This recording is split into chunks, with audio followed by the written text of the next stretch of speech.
At 1930 Moscow time, on the evening of September 21, 2025, a private gathering is underway at Putin's luxurious Crimean guest house.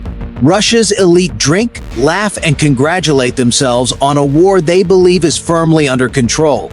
They have no idea that in just 43 seconds, their confidence will be reduced to rubble.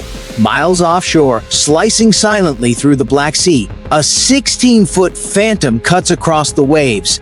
This is the Magura V5, a Ukrainian unmanned surface drone. Its fiberglass hull rides low, shaped to slip through water like a shark, almost invisible to radar.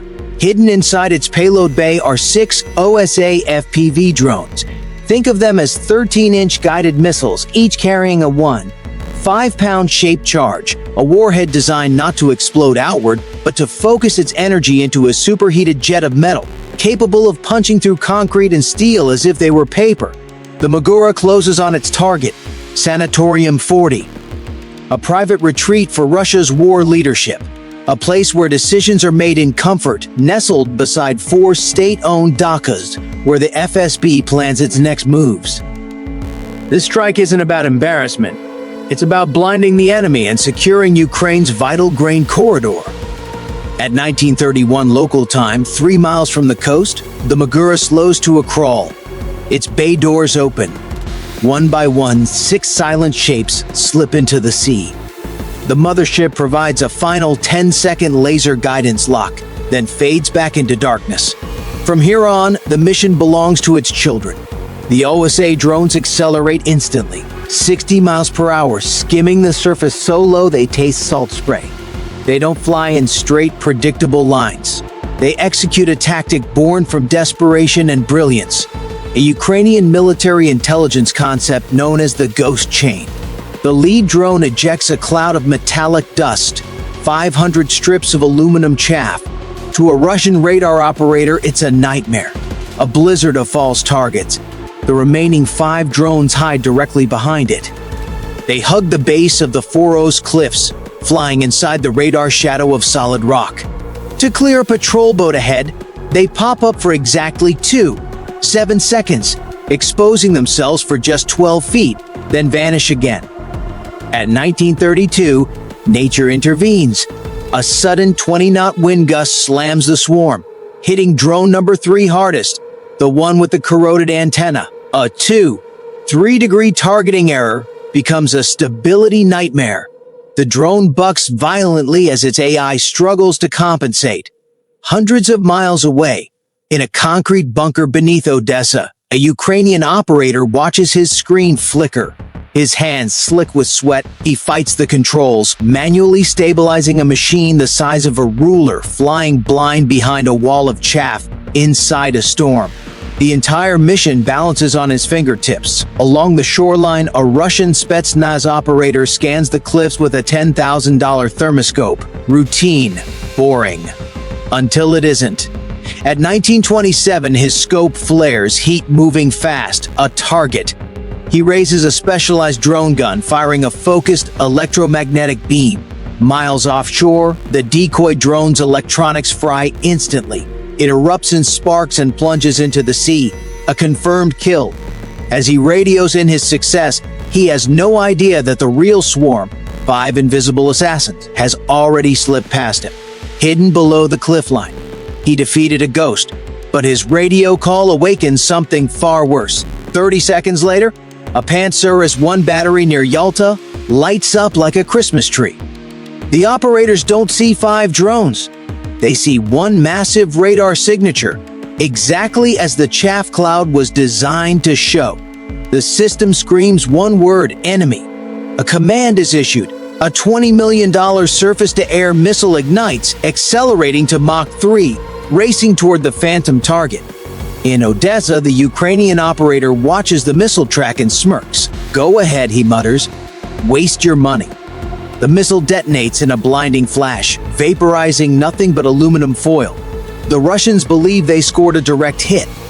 In reality, they just declared war on a shadow.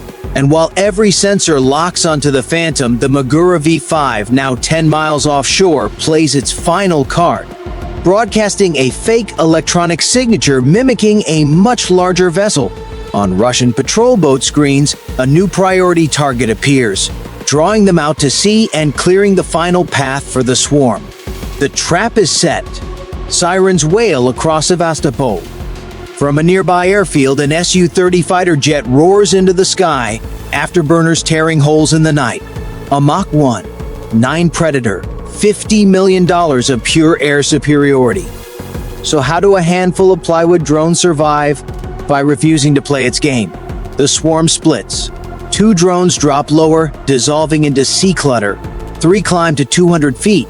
Now the Russian pilot isn't tracking a target, he's solving an impossible geometry problem. Multiple threats, multiple altitudes, all converging toward a no-fire zone dangerously close to civilian structures. Frustrated, Russian commanders unleash their digital hammer. A 5-mile-wide electronic warfare blanket slams down, an invisible hurricane of radio energy meant to silence everything. In Odessa, control feeds fill with static. For a moment, the drones are alone. But the OSA's AI doesn't panic. It ignores the noise. No GPS, no signals, just internal gyroscopes feeling every dip and turn, navigating by physics with 98% accuracy. You can jam the sky, you can't jam reality. And as the swarm pushes closer, the fight shifts from electronics to gunfire. On the cliffs, Spetsnaz teams snap into action. Nets are launched, kinetic traps designed to snare drones mid-flight. Machine guns roar, firing thermal-guided tracer rounds that stitch glowing lines across the darkness. One of the OSA drones is caught in the storm. A net tangles its rotors. A split second later, tracers connect.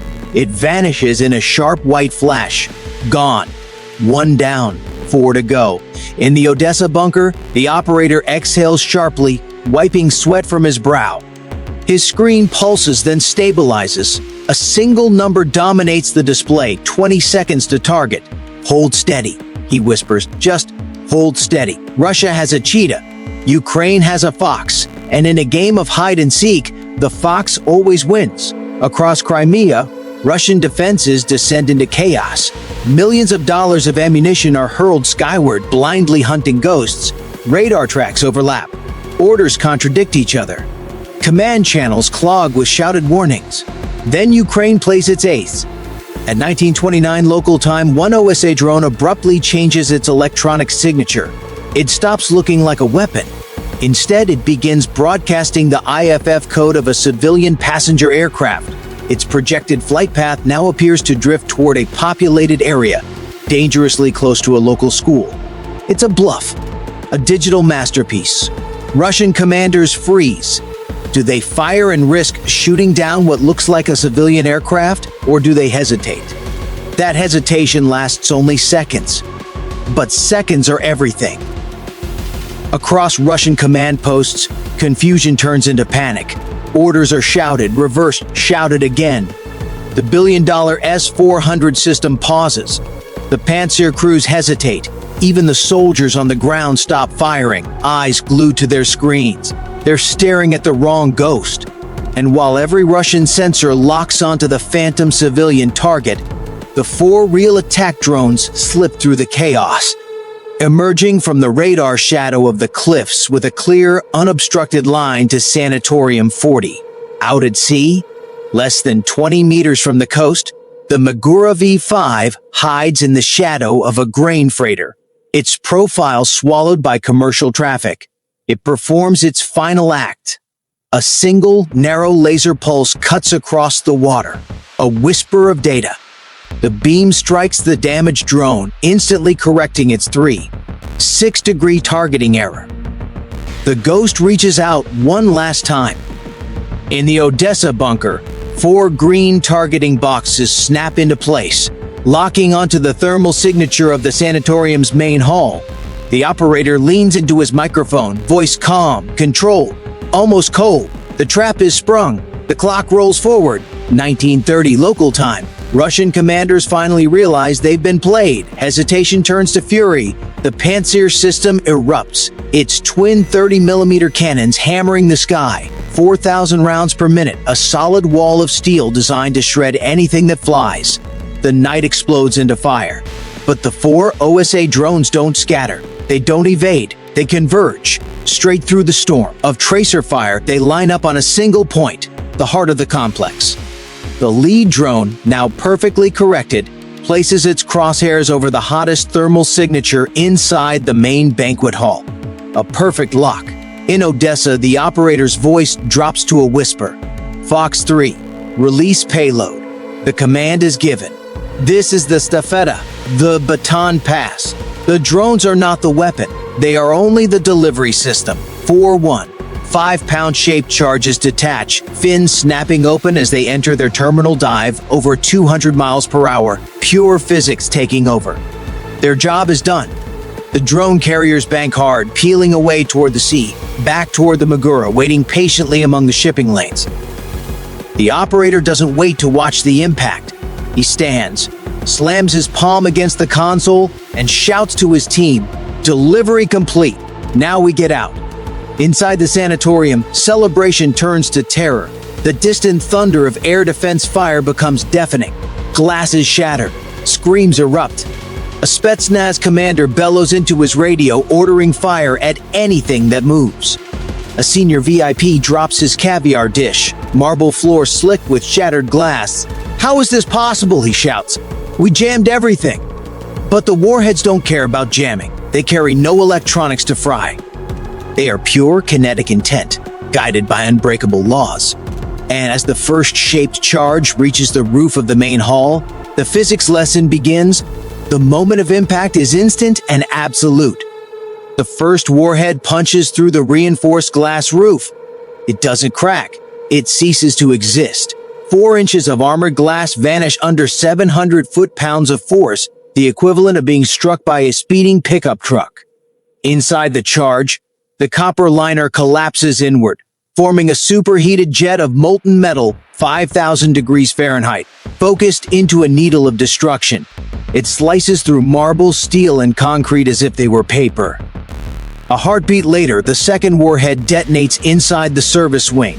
Gas lines rupture.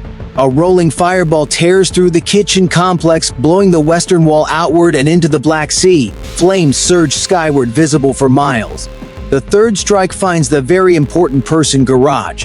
A $750,000 armored Mercedes becomes a 100-foot pillar of fire, shockwaves rippling across the coastline. The fourth and final warhead hits dead center, right where the secret meeting table stood moments earlier. Maps, documents, and war plans are erased in a flash, turned to ash before anyone can react. Then the lights go out. The overlapping explosions generate a localized electromagnetic pulse, frying nearby radar arrays and surveillance systems. A massive section of Crimea goes blind in seconds. Silence follows. When dawn breaks over the Black Sea, the truth is impossible to hide. The once luxurious sanatorium is now a smoking ruin, a jagged scar carved into the coastline. Russia's elite retreat in panic. Command structures are disrupted. The Black Sea Fleet pulls back, widening Ukraine's grain corridor by 20% overnight. Out at sea, the Magura Vi-5 slips away unnoticed, dissolving back into the civilian traffic it once mimicked. Deep beneath Odessa, the operator watches the satellite feed as smoke drifts inland. Small, restrained smile crosses his face. No cheers, no celebration, just confirmation. The oldest lesson in warfare proves true once again. The biggest wolf can still be brought down by the smallest arrow if the aim is true. Ukraine's ghost chain, born from necessity and sharpened by ingenuity, has turned the sea itself into a weapon. An empire built on intimidation now stands exposed, like a sandcastle waiting for the tide. And the tide is already coming. So what do you think? Was this swarm warfare at its peak, or just the beginning of something even more dangerous? Let me know in the comments. Like, subscribe, and stay with us for more stories from the front lines, where intelligence, not size, decides the outcome.